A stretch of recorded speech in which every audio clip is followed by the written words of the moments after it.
I just love serving people. I love trying to turn potential into outcomes. That's what I see. I'm someone who gets in and sees an issue and wants to fix it up. And we've done that with so many things here, be it connectivity, infrastructure, school zoning, Main Street makeover, arterial road makeovers, zoning to get in more affordable housing, zoning to protect character housing. There's so many things we've done which I believe the community are really happy about.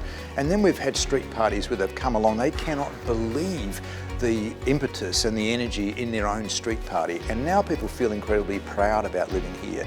Whereas, 20 years ago, it was kind of like, yeah, I'm in Prospect. Now it's like, where I am, and their friends are envious of where they live. That's a remarkable turnaround. And it's through all of those things combined together that we've achieved success and made people feel incredibly happy about their life and where their kids are being brought up. It's fantastic. At the time, I think he was one of the first living artists to have a street named after him, which was a massive accomplishment. And just looking at that, the way that Prospect has acknowledged that has been huge, considering, where that original graffiti culture came from, and then to it be so honoured and so brought into an acknowledgement of the culture to have a street named after you, that's, such a phenomenal forward-thinking idea for sure. So Bandy, it's our beautiful building that we're in today. And so we sort of are what we call the third place. So the place between home and work where you can come. There's no pressure really here. So you can explore, you can be creative, you can just have a quiet place to sit and read or do your work. And we sort of are now the new community centre, like a hub where people can come together and sort of socialise or learn. It's easy to forget about these community spaces and that, our lives are so busy, but sometimes it's nice to just come in and give it a go. Speak to your local library staff. We're really lovely, we're not judging. You can ask us almost anything and we'll keep it private, but yeah. So I took a group of about 9 students down to the Prospect Council and I didn't really know what to expect. And at this meeting, the Mayor addressed us, which was wonderful, and talked about the importance of the children's voices in the budget and how that they would be really listened to. And then the children had real projects in front of them. So they had to prioritise and decide which projects were most important and how much of that project the council should fund. So some of them they could partly fund and others they could wholly fund. I think what was really interesting for me is there was a playground and there was a roundabout. And the children had this thought that the roundabout and keeping people safe was more important than the playground. So children did a great job at really thinking deeply about the decisions that they were making for the council. And were actually also then able to say, these things are really important and we think rates should go up.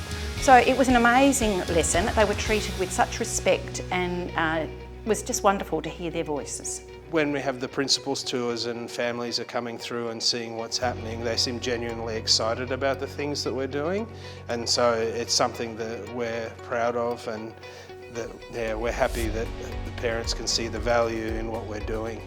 Last year we did a lot of fringe events in Prospect, and we had 6 paint and sip events at Meko Market and Cafe. And they were so amazing. So after the events, I had a lot of interaction with the community. Everyone came and told me what a great time they had and how much they appreciate art, and just a nice feedback, and they were so warm, and it was amazing to conduct all the events here. So I think when we thought about, we were a mobile business and we used to pop up everywhere in South Australia. But when we thought of getting a studio and having a home, Prospect was the first. I think Prospect Road was the first one which came to our mind. And since then, I think around for 8 months we were looking for a space, and finally we got like the right spot here. So yeah, I think it's always been Prospect since the fringe, and we just wanted to be a part of this warm and loving and accepting community. Working in Prospect's really, for me, I started here very hands-on. I worked 7 days a week. Got to know the community, got to know everyone's names. We had any given night, 80% of the customers who came through were regulars, and I would, know the names and all of that. So I really built a bit of a bond for the industry through that, more so than I had ever had.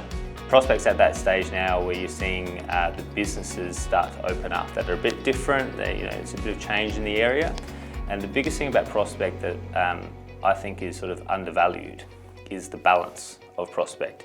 It's not just one thing or the other.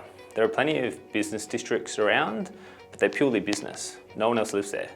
So you've got to go in there to do the business, or you've got things that are really good areas to live, but the people got to go outside for their work.